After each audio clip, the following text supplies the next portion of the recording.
장 의원님이 뭐 제가 더 이상 얘기할 게 없을 정도로 지금 자세하게 설명을 해주셨는데 저는 또 이제 조지아전, 투르크메니스탄전을 보면서 느낀 거 한 두 가지만 더 제가 첨가하겠습니다. 결국에 가서는 역시 대한민국 대표팀은 예전 전통도 좀 그렇지만 측면이 굉장히 중요하더라. 결국 제가 아까 측면에 3명 있을 때가 2명 있을 때보다 그래도 빌드업이 잘 되더라. 뭐 이제 그런 얘기도 처음에 드렸습니다만 그럼에도 불구하고 우리가 중앙 쪽에서 만드는 게 너무 없는 거 아니냐라는 생각은 지울 수가 없어요. 그러니까 거기에는 이제 장 의원님 말씀처럼 정말 중앙 미드필더들이 좀 더 적극적인 침투 아니면 뭐 중거리포 이런 상황도 또 만들어야 되지만 전체적으로 이 적극성과 더불어서 중앙 쪽에서의 약간 창의성이 지금보다는 조금 더 올라갔으면 좋겠다라는 생각이 들거든요. 그러니까 나름 뭐 조지아전에서 명과 암이 있기는 했지만 저는 이강인 같은 선수가 성인 대표팀의 중앙 미드필드 자리에서도 조금 자리를 잡는 시간이 이제 빨리 와야 되지 않나. 물론 이제 이강인 선수는 지금 발렌시아에서도 많이 못 뛰고 있다는 여러 가지 그런 문제는 있습니다만 그럼에도 중앙 쪽에 이강인 같은 스타일의 선수가 한 명 와야만이 측면에만 이용 선수에게만 일변도로 의존하는 그 빌드업 말고도 뭔가 중앙 쪽에서도 상황을 만들어낼 수 있는 그런 장면이 나올 수가 있지 않을까. 그래서 우리 대표팀에서는 빨리 좀 올라섰으면 하는 선수다라는 제 개인적인 느낌을 말씀을 드리고 그리고 이제 마지막으로 제가 말씀드릴 거는 이번 두 경기에서 공통적으로 또 느낀 거예요. 뭐냐면 상대가 강렬하고 조직적인 압박을 순간적으로 수행해 올 때 우리가 너무 약해요. 뭐 조지아전도 그랬습니다만 조지아는 사실 뭐 투르크메니스탄보다는 뭐 한두 수 위의 팀이니까 뭐 그렇다 손 치더라도 투르크메니스탄전에서도 우리가 후반전 초반부에 상당히 위태위태했었잖아요. 근데 그럴 때 보면 상대가 어느 정도 선에서 내려와 있을 때는 우리가 우리 진영에서는 적어도 빌드업 하는데 순조롭게 아무 지장이 없기 때문에 그럴 때는 그냥 무난하게 올라가는 것처럼 보이지만 상대가 이제 우리도 골을 넣어야 되겠어 그러면서 순간적으로 압박으로 달려드는 그런 흐름이 있지 않습니까? 거기서는 우리가 여전히 탈압박에 있어서 미숙한 모습들이 나오고 볼을 가지고 있는 동료들에게 빠르게 좀 접근해주면서 패스할 수 있는 경로를 자꾸 여러 개를 열어줘야 되는데 그런 움직임이 부족하다 보니까 이게 줄 곳이 마땅치 않고 그 상황에서 협력 압박 당해가지고 뺏겨서 이제 바로 위기 상황 초래되고 아니면은 조금 멈칫 어디 줄까 하다가 이제 패스하다가 또 패스가 또 미스샷이 나고 이런 상황이 반복이 되면서 투르크메니스탄의 압박에도 우리가 순간적인 압박을 당할 때는 상당히 고전을 할 수 있구나. 라는 거를 저는 또 느꼈어요. 그래서 우리 선수들의 뭐 장기적으로 봐서는 개인적인 탈압박 능력이 더 늘어나야 되겠지만 당장 그게 뭐 이루어지지 않더라도 적어도 볼을 좀 더 잘 지킬 수 있는 선수가 그래도 약간 더 들어가줘야 되지 않냐 선발 라인업에 그런 생각이 있고 말씀드렸던 대로 볼을 지닌 선수 주변으로 패스 각도를 효율적으로 열어주는 움직임을 주변 동료들이 빠르게 좀 해줄 필요가 있어요. 조지아전에서도 그게 안 되니까 자꾸 뺏겨가지고 이제 어려움에 봉착을 했었는데 투르크메니스탄은 조지아만큼의 전력은 아니었지만 여전히 그 위험성들이 있었거든요. 그래서 볼을 지니지 않은 선수들이 빨리빨리 움직여서 좋은 공간에서 패스 각도를 좀 여러 가지 선택지를 만들어줄 수 있는 그런 움직임이 우리가 기본적으로 그게 장착이 돼야만이 투르크메니스탄전 같이 위험한 상황들을 그렇죠. 덜 줄 수 있다 이런 말씀을 드리고 싶어요. 그러니까 벤투가 롱볼보다는 짧게 만들어가는 1차 빌드업, 짧은 패스의 빌드업을 원합니다. 네. 제가 사실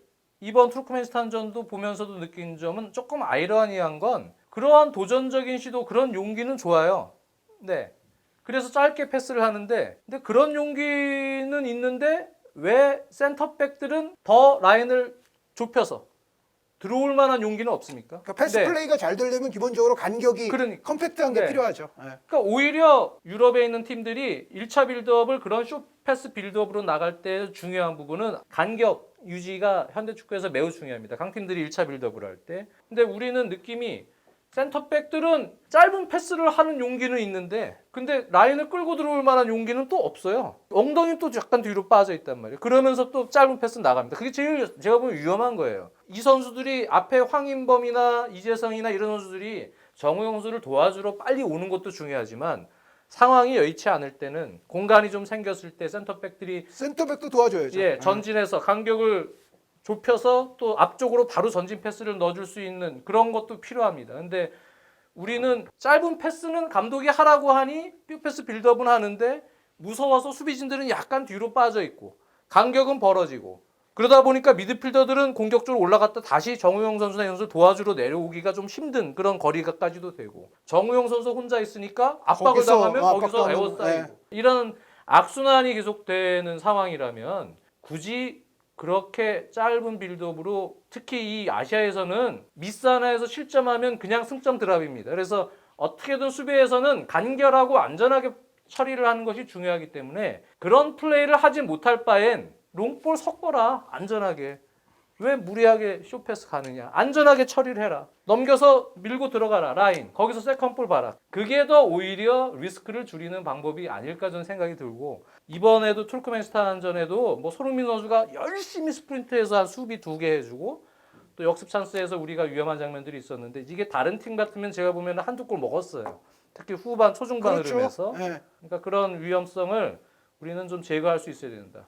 네, 그게 없으면은 분명히 조금 레벨이 높은 팀들에게는 승점을 드랍할 가능성이 상당히 높은 그런 부분들이 분명히 보였습니다. 그러니까 우리가 2차에서는 정말 제가 예전에 조 나왔을 때도 원투펀치에서 제가 그 말씀 드린 것 같은데 저는 이번 2차에서는 거의 8승에 가까운 성적이 나야 되고 슈틸리케 감독 때도 8승 했잖아요.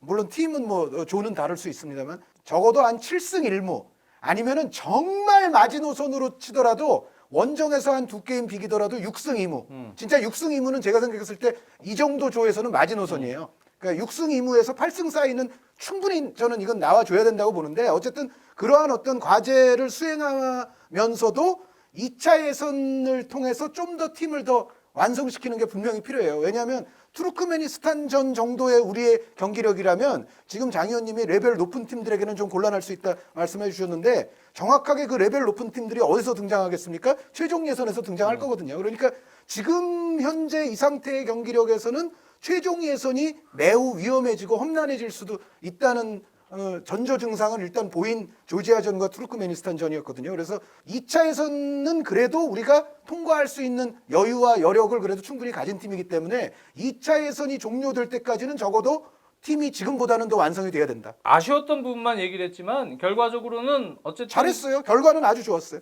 좋았고요. 저희가 아쉬웠던 부분은 저희가 앞으로도 잘되기를 바라고 있기 때문에 그런 욕심에서 하는 얘기인데 대체적으로는 상당히 어려운 투르크메니스탄 원정이었어요. 그럼요. 여러 가지 환경이나 또 원정에서의 시차나 그런 것들이 어려운 여건에서 지금 소기의 성과 2대0이라는 결과를 낸 부분에 대해서는 대표팀에게 박수를 보내야 됩니다. 정말 잘한 부분인데 거기 약간 한 마디만 더 드리면 이란과 일본을 우리가 좀 신경을 아무래도 좀 쓸 수밖에 없는데 이란과 일본도 상대적으로 약체인 팀들 원정 가서 2대0으로 다 2대0이었어요. 네. 그러니까 뭐 아시아에서 탑 클래스 팀이라 할지라도 사실 이런 월드컵 예선 이제 본격적으로 시작하는데 1차전인데 게다가 원정 여기서 뭐 엄청나게 대량 득점하는 거 그렇게 쉽지 않고 제 생각에는 일단 2대0이라는 결과 자체는 충분히 박수 쳐줄 만하다고 저도 생각을 해요. 근데 다만 이제 내용적인 측면에서 앞으로 또 우리는 최종 예선을 가야 되기 때문에 이제 그런 말씀을 드리는 그렇습니다. 거죠. 승부 예측 시간입니다. 지난 회차 승부 예측은 가슴이 아픕니다. 한 의원님이 정순주마님 들어온 이후로 첫 올꽝. 기록적입니다. 쿨리발리. 쿨리발리 선수 제가 다시는 칭찬 안 할 가능성도 있습니다. 네, 쿨리발리 선수 잘 기억해 두세요. 네. 이번 회차 승부 예측을 가보겠습니다. 먼저 첫 경기 도르트문트 대 레버쿠젠의 경기입니다. 요거를 일단 지금 안 계신 분이 네. 이 정순주 아나운서가 정말로 책임감 있게 예측과 코멘트까지 다 보내주셨어요. 그래서 오늘은 무조건 정순주 아나운서 걸 제일 먼저 하겠습니다. 그렇습니다. 네. 도르트문트 대 레버쿠젠 승. 도르트문트 수비는 줄부상이다. 반면 레버쿠젠은 2경기에서 3골씩 공격력이 강하다. 레버쿠젠 승으로 하셨어요. 괜찮은 것 같아요. 그래요? 도르트문트가 생각보다 최근 2경기를 어떻게 다 보게 됐는데요. 수비가 안 좋죠. 퀼른존도 그렇고 수비보다도 공격이 잘 안 되던데. 그러니까 예를 들어서 의외로? 퀼른존도 3대0으로 이기는데 70분 전까지 상당히 답답했어요, 공격이. 저는 의외로 도르트문트가 시즌 전에 생각했던 것보다 지금 아직까지 공격 리듬이나 파괴력이 조금 올라오질 않고 있는 것 같아요. 그래서 저는 이 경기 무승부 봅니다. 네. 저도 무승부 봅니다. 레버쿠젠과. 네. 그러니까 이 두 팀은 저는 레버쿠젠도 수비는 완벽하게 믿질 않아서요. 분데스리가 전체를 통틀어서 잘하면은 가장 그래도 다이나믹하고 재밌는 경기가 나올 가능성이 있는데 네. 승부는 무승부 정도가 적당한 것 같아요. 네, 저도 무승부. 무승부. 네. 자, 다음은 라이프치히 대 바이에른 뮌헨. 네. 이거 정순주 아나운서 읽어드리겠습니다. 너무 치열한 경기 아닙니까? 뮌헨 또는 무승부? 뭐야, 하늘 종이. 이런 게 어딨어요? 그 다음에 또 있어요. 두 위원님 선택 듣고 안 하신 걸로 해주세요. 이런 것까지. 이거는 그러니까 본인이 정하진 않았네요. 네. 나는 바이에른 뮌헨 승할 건데. 바이에른 뮌헨 승. 네. 저도 바이에른 뮌헨 승할 건데요. 그래요? 네. 그러니까 바이에른 뮌헨이 초반에 약간 불안감도 있었지만 그래도 저는 쿠티뉴 선수, 괜찮던데요? 페리시치 선수 네. 다 잘 데려왔다고 네. 생각하고요. 어느 정도 이제 자리를 잡을 수 있는 팀이라고 저는 생각해요. 그러니까 바이에른 뮌헨은 걱정하는 거 아니다. 근데 걱정이 되긴 되죠. 뭐 코바치 감독 리더십 이런 거는 항상 도마에 오르지만 그럼에도 불구하고 일단 어떤 스타트에 있어서의 위기는 약간 넘긴 거 아니냐. 선수들도 그래도 클래스 있는 선수들을 베테랑들을 데려옴으로써 쿠티뉴도 빨리 적응을 하는 것 같아요. 저는 나쁘지 네, 않을 거라고 들어왔어요. 봐요. 쿠티뉴 선수. 그래서 라이프치히가 물론 올 시즌에 엄청난 다크호스로 떠오르고는 있으나 요거는 뮌헨이 잡을 것 같다. 그렇죠. 예. 이 나겔스만 감독이 글쎄요, 뭐 3백을 쓸지 4백을 쓸지 바이에른 뮌헨을 상대로 상당히 준비를 잘하겠지만 바이에른 뮌헨이 생각보다 지금 새로 가세한 선수들하고 호흡이 괜찮습니다. 네, 글쎄요, 니코 코바치 감독이 생각보다는 조금 편안하게 갈 수도 있겠구나라는 느낌을 지금 받고 있어요. 그 뮌헨의 위기는 제 생각에는 선수층이 지금 충분하지가 않기 때문에 네. 시즌 후반부쯤에는 그렇죠. 오히려 올 수도 있어요. 그런데 지금은 제 생각에는 오히려 괜찮을 수 네. 있다. 그래서 한현님도 네, 지금 저도 바이에른 뮌헨 뮌헨을 승으로 생각을 하고 왔고요. 그러면 그래서 정순주 아나운서는 무승부가 되겠습니다. 다음은 K리그로 와서 F 서울대 인천 유나이티드입니다. 네, 이른바 경인 더비. 네. 요 정순주 아나운서 K리그 또 가장 승률이 높은 사람 아닙니까? 그렇습니다. 네, 정순주 아나운서가 읽어드릴게요. 휴식기에 잘 쉰 팀은 어디일까요? 서울 이명주와 주세종의 합류 영향은 어떻게 될까요? 무고사의 해트트릭 여파와 잔류지는 어느 정도나 될까요? 다 질문을 던졌어요. 그래놓고 그래도 서울 할래요. 그러니까 이거는 그냥 던지기만 하고 그냥 무조건 답은 서울입니다. 네, 정순주 아나운서는 서울입니다. 네. 네, 저도 서울 승하겠습니다. 오? 네, 이러면 굉장히 불길한데 저도 서울승이라고 생각하고 왔는데 휴식기가 서울에 그동안 힘들었던 아킬레스건을 많이 치유해주지 않았을까? 전 보고 있어요. 저는 선수들의 어떤 기동력 저하가 최근 서울의 부진과 상당히 연관돼 있었기 때문에 서울이 다시 한번 좋은 밸런스의 축구를 하지 않을까. 그래서 한 골차 정도의 신승 예상합니다. 인천도 지금 조금씩 생존왕 본능이 또 그렇죠. 나오고 있죠. 무고사를 비롯해서 그래도 인천도 지금 요즘에 경기하는 거 보면 지난 울산전 3대3 무승부 때도 그렇고 이제 강팀에게도 상당히 버티는 힘이 생긴 것 같다. 그래서 한 골차 정도 승부 봅니다. 서울의 승리.